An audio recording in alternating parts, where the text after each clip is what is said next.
You have plenty of time. And welcome to Kansas Smithies. Yeah. The magic of live broadcasting. We're having a great time here tonight. This is going to come together perfectly. Giacomo. Hi. What's happening? Good. How are you? What are we doing tonight? What's happening? Tell me about it. So this is a concert that we've done a few times. We played it at Smitty's. We played it at Ronnie Scott's. We played it at Dizzy's in New York. And we played the whole idea of the show was to play the music of John Kirby, right? Tell me. I'm just going to stop you because obviously I do all the promotional assets, so I know what's going to happen beforehand, guys. Shh, don't tell me. But I know who Charlie Parker is. Right. Right. Probably should do by now. Yeah. But John Kirby, not so much. So when I do the homework, I'm trying to write about it. To me, he seems like a very kind of dyed-in-the-wool member of the old school. Like he came up through all the big bands, and so tell me about him. Not all. Yeah. So I think the important thing to remember is that we have heroes who have heroes who have heroes, right? So we think of Charlie Parker in jazz. We think of Charlie Parker as a god, But Charlie Parker thought of the people before him as gods as well, right? And the people that he idolized were people from the swing era that were kind of, approaching the virtuosic side of swing playing, right?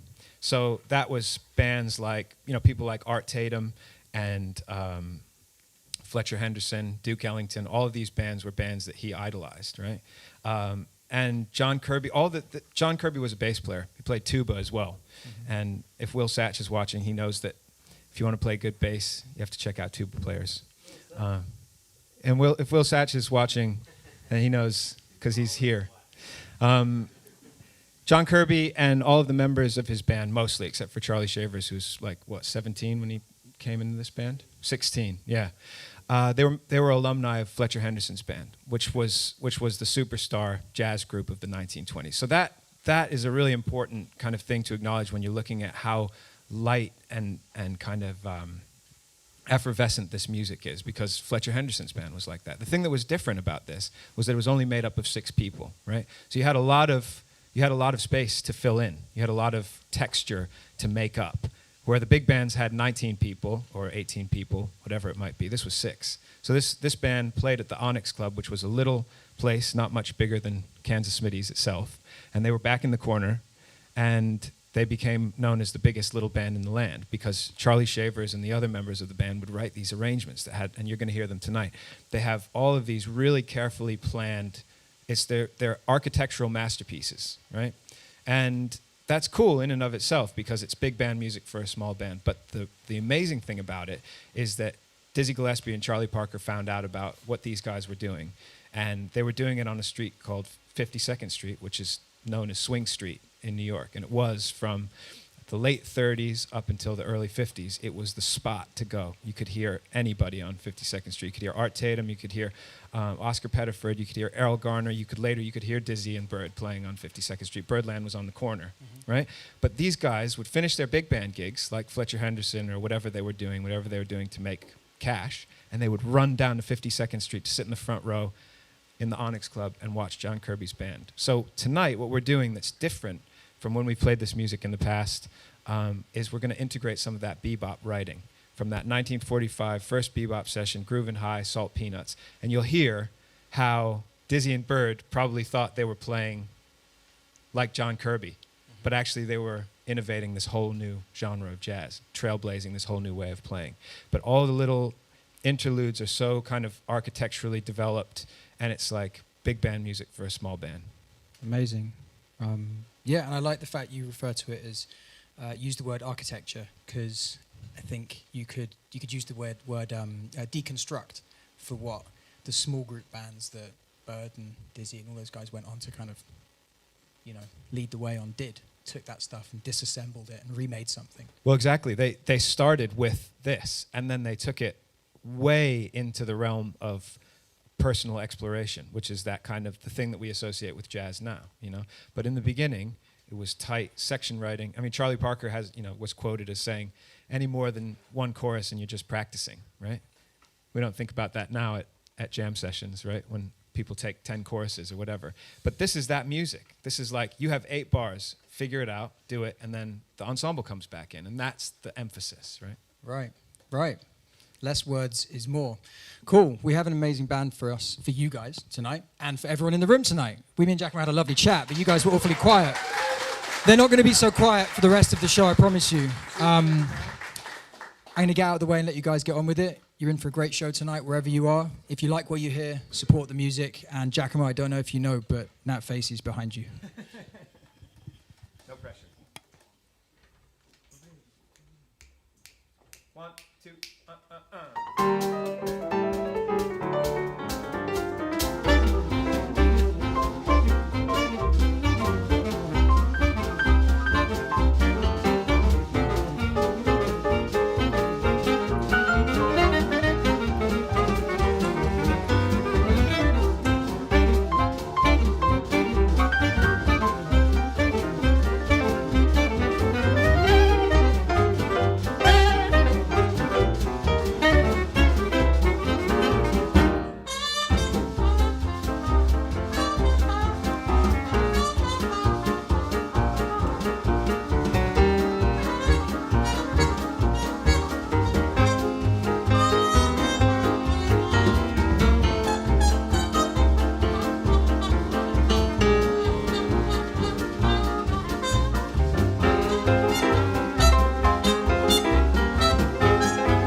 One, two, 1, 2, 3.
And we're off.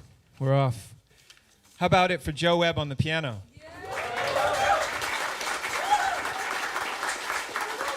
And making a very, very rare appearance on little sax, we have Alec Harper. Killing it. And later he's going to be augmented by yet another sax. It's going to be great. We're going to play a song that you all recognize. This is an old standard, and it's called Blue Skies. And it's check out what Charlie Shavers does with the melody here. You know, it's all syncopated from the way you'll know the song. And that's those little kinds of things that Bird and Diz were hearing at the Onyx Club and thinking, maybe we can do it just like that. This is Blue Skies.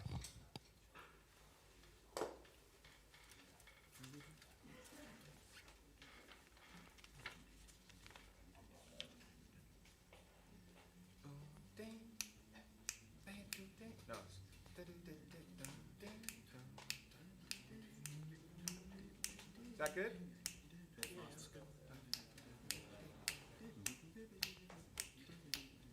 Joe, 1, 2.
Let's do Dawn on the Desert. Oh, thank you.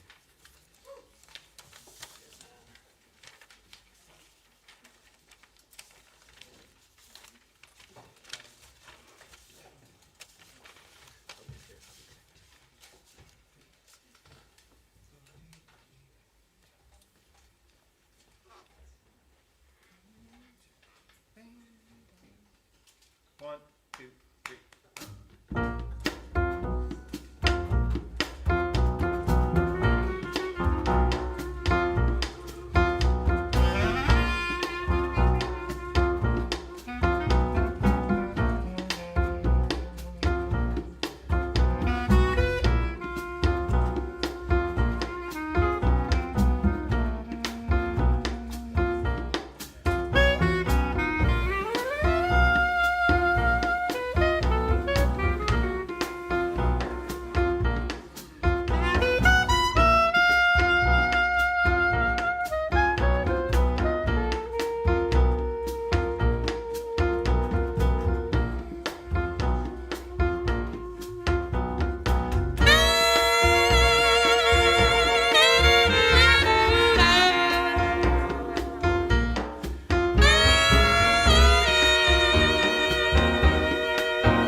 Thank you so much. That's Dawn on the Desert. Dawn on the Desert. And we hope you're all well at home. How's everybody in the room here? Happy.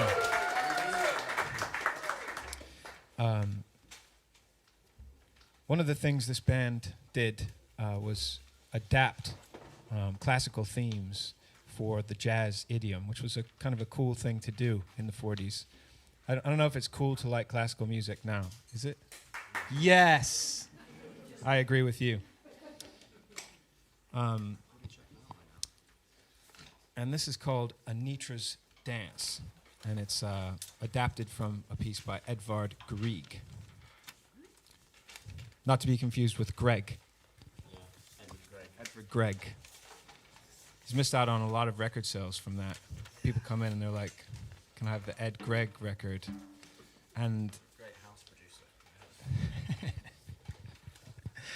producer. Anitra's Dance.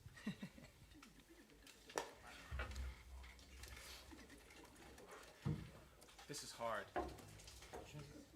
Get to go. that right? Ding, dong, dong, ding, ding, ding. 1, 2,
Yeah. Sorry about that. More noise.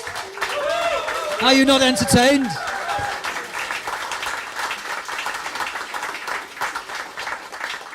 Nice. So we are incredibly grateful for everybody who made it down to come and support us here. Many of the people in the room here right now, the best looking people in the room, are members of our Patreon. And yeah, it's like a elixir kind of thing, just makes you better looking. So you can sign up to that, and the best part is, you can just join. It's a great way to support us. Every week we're trying to find new ways to deliver more for those people. And yeah, the Patreon's been a real lifeline for us over the last sort of year and a half as we've had to find new ways to keep doing this music. And we've learned lots of new tricks, and we've made lots of new friends, and we want to keep doing it, and we need your support to do that.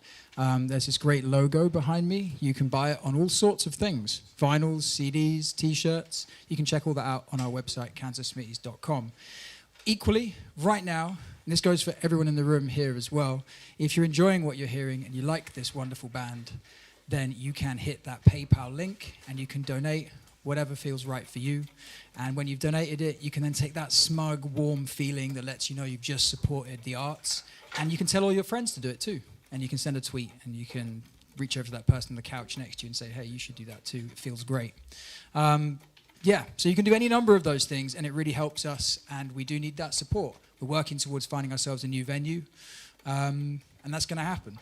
But until then, this is what we do. We want to keep doing it. We want to keep serving out for you guys at home and everybody here in this room. So check out that PayPal link. Come speak to one of us afterwards if you're interested in anything else we're doing. You guys can send us an email. Get involved. But I would like to get out of the way and give you back to the arms of this wonderful band. It's Joe Webb on piano, Ferg Island on bass. Shane Forbes on drums, Pete Horsfall on trumpet, Alec Harper on alto, and Giacomo Smith on clarinet. Enjoy the rest of the show.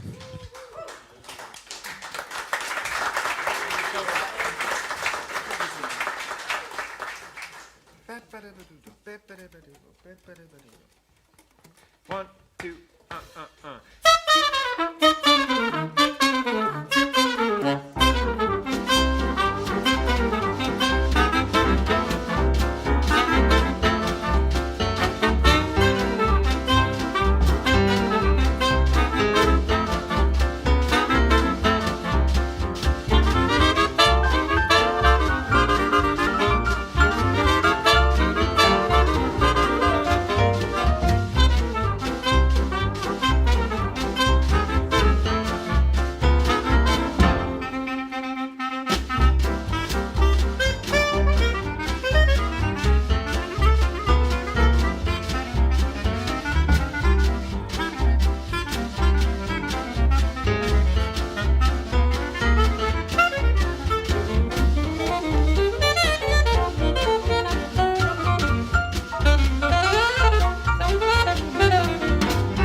Front center, front center.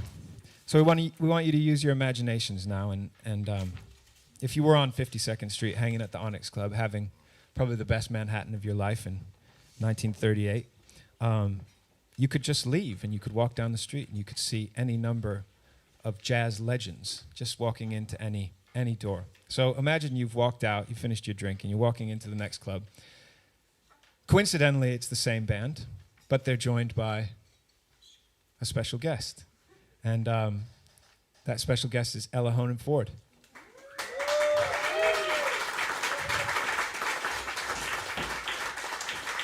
So when we decided to do this gig, there used to be this record fair down in Croydon, the Fairfield Halls, right near where you live. And there was this guy that used to come every year called Sad Man Records. And it's a funny, going to record fairs is really weird because there's no music, right? You go to a record fair and there's no music because nobody can agree what album to put on, right?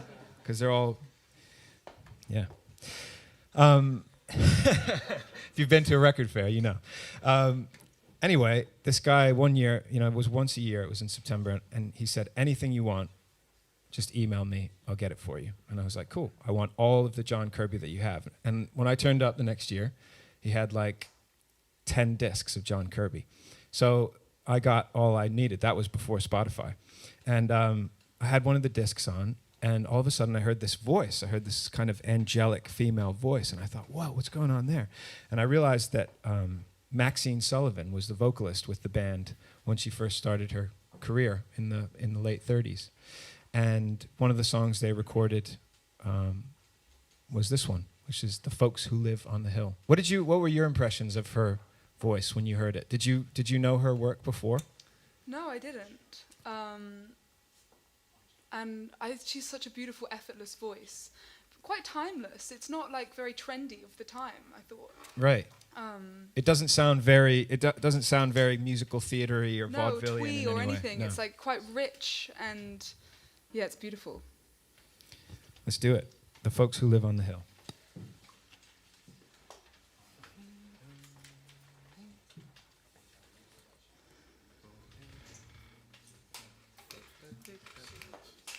One, two, three.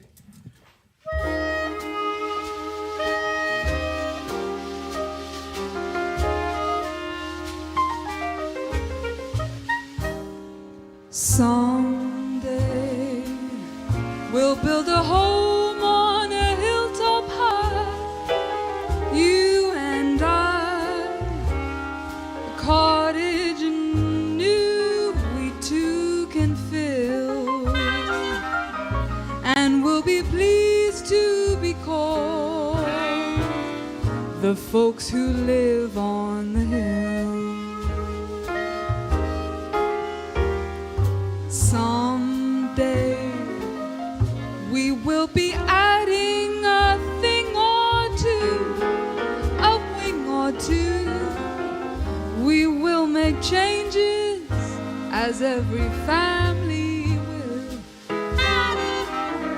and we will always be called the folks who live on the hill.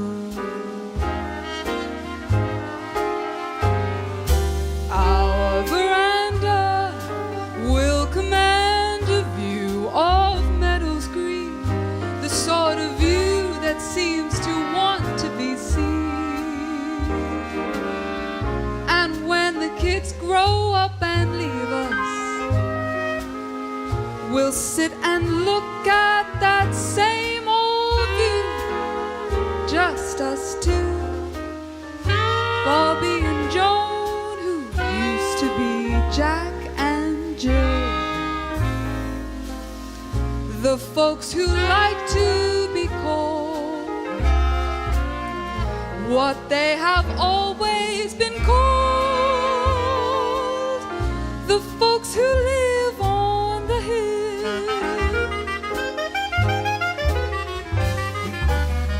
Our veranda will command a view of meadows green, the sort of view that seems to want to be seen. And when the kids grow up and leave us, we'll sit and look at the same old view, just we two, Bobby and Joan, used to be Jack and Jill, the folks who like to be called what they have always been called, the folks who live on the hill, the folks who live on the hill,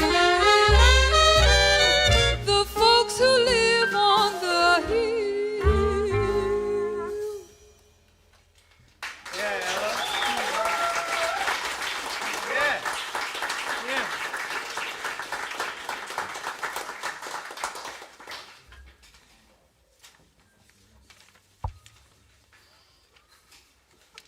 I love this one. Yeah, it's got a bit of a tongue-in-cheek lyric, I think. Yeah.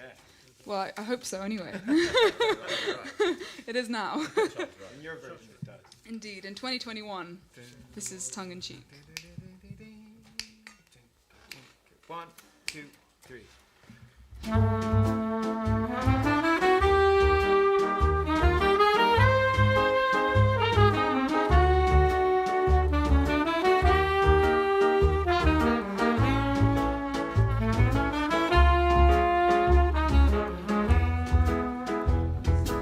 If I had a ribbon bow to tie my hair and a gown of calico that I could wear, I'd surely get a sweetheart, a prince or a king, a palace home where I could have everything.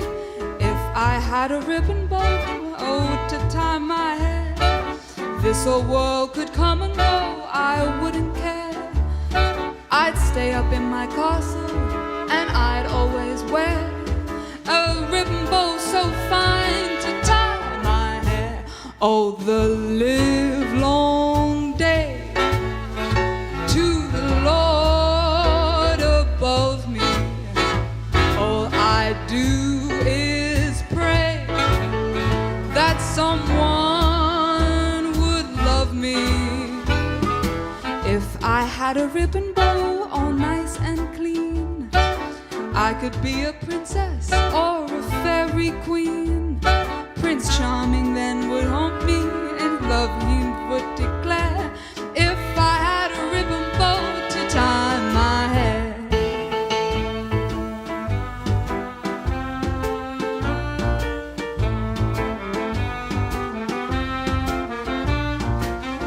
There's a story of a girl, story seldom told, what she wanted of this world with not of jewels or gold. Her wishes were quite plain, as you will see, for often she would simply make this plea. All the livelong day to the Lord above me. All I do is pray that someone would love me. If I had a ribbon bow so nice and clean, I could be a princess or a fairy queen. Prince Charming then would taunt me his love, I would swear. If I had a ribbon bow, if I had a ribbon bow, Prince Charming then would court me his love, he would swear. If I had a ribbon bow to tie my hair.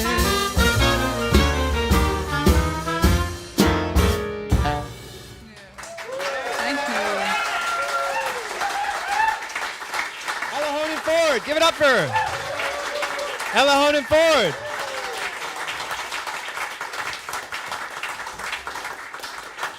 You can catch Ella's live stream on YouTube tomorrow night, 7 o'clock. Yes.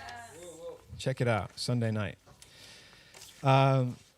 That tune is one that we've played with the great Claire Teal many times, and she actually lent me the chart. So Claire, thanks a lot for that. Big round of applause for Claire Teal.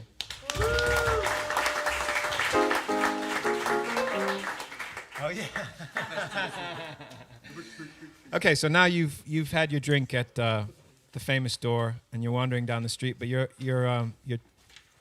8 years later, right? You're 1945, and you walk into a club and you hear something like the music of John Kirby, but it's faster and it's unhinged and it's wild and it's new and fresh, and that's the music that comes to be called bebop.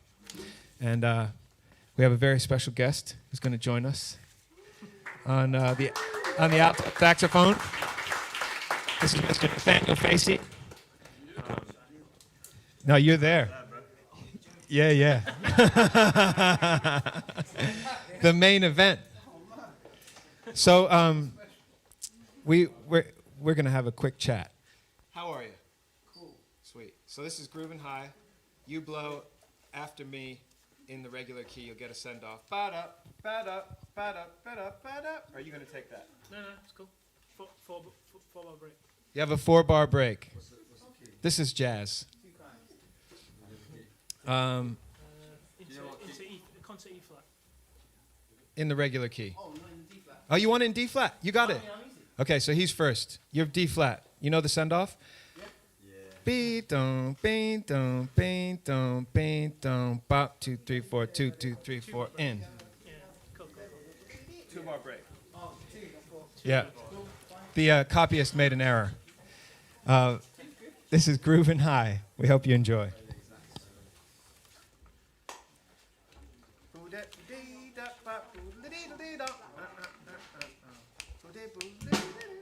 play in that break, Ferg?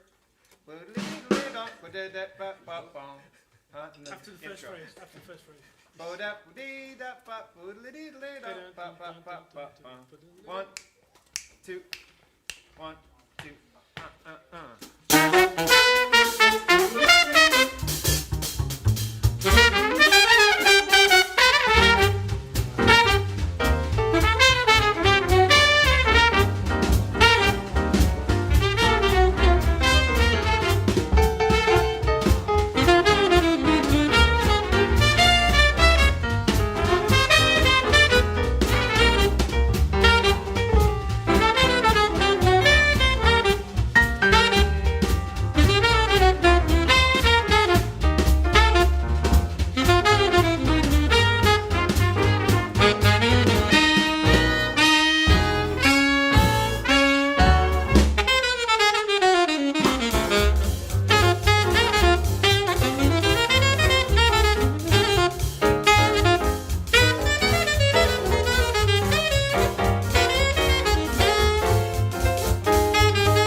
Facey on the alto saxophone. Stay right there. Salt Peanut.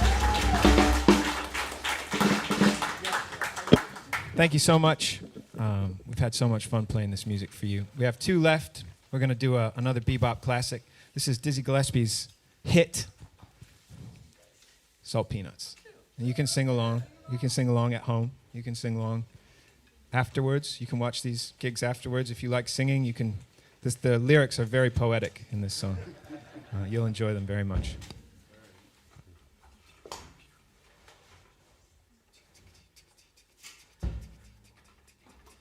1, 2, 1, 2.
Nathaniel Facey on the alto saxophone. That guy. Thank you very much to our, Thank you very much to our studio audience. Give it up for this amazing band one more time. Give it up for our amazing online audience. We have one more show this month next week, and actually going to see a lot of the same faces that are here now. Kansas Smitties are playing Kansas Smitties next week, doing the whole first record.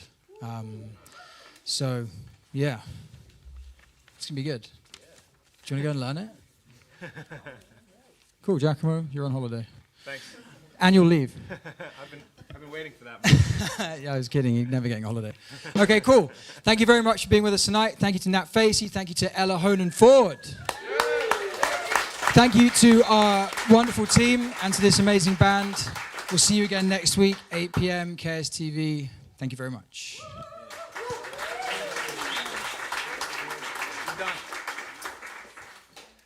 You get to enjoy the last song. Either from there, if you want to stay, or you can sit here. I might just vibe by the bass. Yeah. Vibe by the bass. How about Nat Facey? Come on.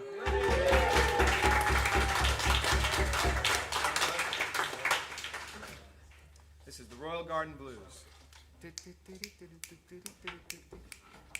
1, 2, 1, 2.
Thank you so much.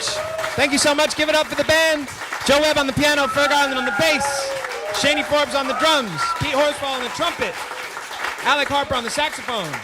My name is Giacomo Smith. Our special guests have been Ella Honen-Ford and Nathaniel Facey. We'll see you again right here next Saturday at 8 p.m. Thank you so much. Have a great week.